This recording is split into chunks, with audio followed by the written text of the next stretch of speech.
మానవుని విడిపించడానికి వచ్చినాడు, తప్పించడానికి వచ్చినాడు, బాగు చేయడానికి వచ్చినాడు, స్వస్థపరచడానికి వచ్చినాడు, పరలోకానికి తీసుకెళ్ళడానికి వచ్చినాడు.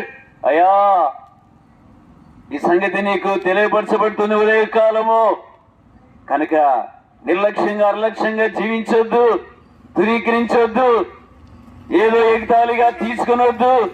ఇది నీ రక్షణార్థమై, ఇది నీ క్షేమం కొరకై లోకము వదిలితే పరలోకము వెలువడకొరకై ఈ సువర్తమానమును యేసుక్రీస్తు ప్రభువారు నీ మధ్యలోనికి తీసుకొచ్చిన వాడుగా ఉన్నాడు.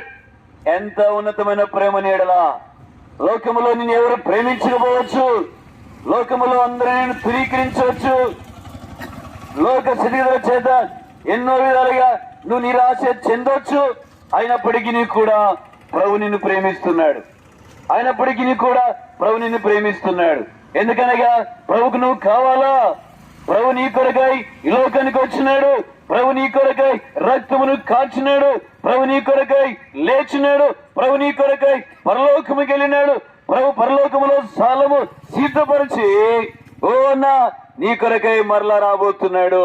అది యేసయ్య ప్రేమ నీడలా. యేసుక్రీస్తు అందరికి ప్రభువై ఉన్నాడు, యేసుక్రీస్తు అందరికి రక్షకుడై ఉన్నాడు. యేసుక్రీస్తును ఎరుగుట నిత్య జీవం, యేసుక్రీస్తుని ఎరుగుట నిత్య జీవం.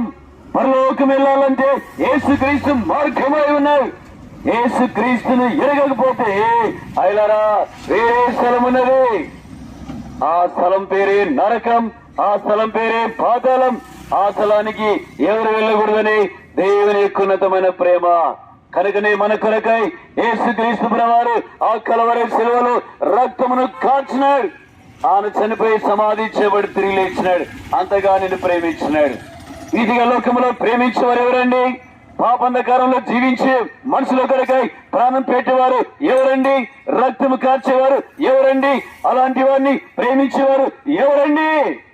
అయిలరా, ఆ ప్రేమ గల దేవుని యొక్క ప్రేమను ఎరగలిగితే పరలోక రాజ్యములో సదాకాలం ఉండగలుగుతావు. అయ్యా, ఇది ఉచితంగా, డబ్బులు అక్కర్లే, ఖరీదనం అక్కర్లే, ఎక్కడికి వెళ్ళాల్సిన అక్కర్లే, ఏమి చేయాల్సిన అక్కర్లే. నువ్వున్న స్థలములోనే పాపం నిమిత్తమై పశ్చాత్తాపడితే చాలు.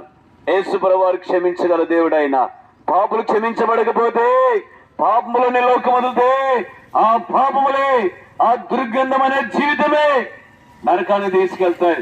ఆ స్థలానికి వెళ్ళకూడదనే మన కొరకై ఆ పరమాత్ముడు భూలోకానికి వచ్చి కలవరి శిలువలో రక్తమును చిందించినాడు.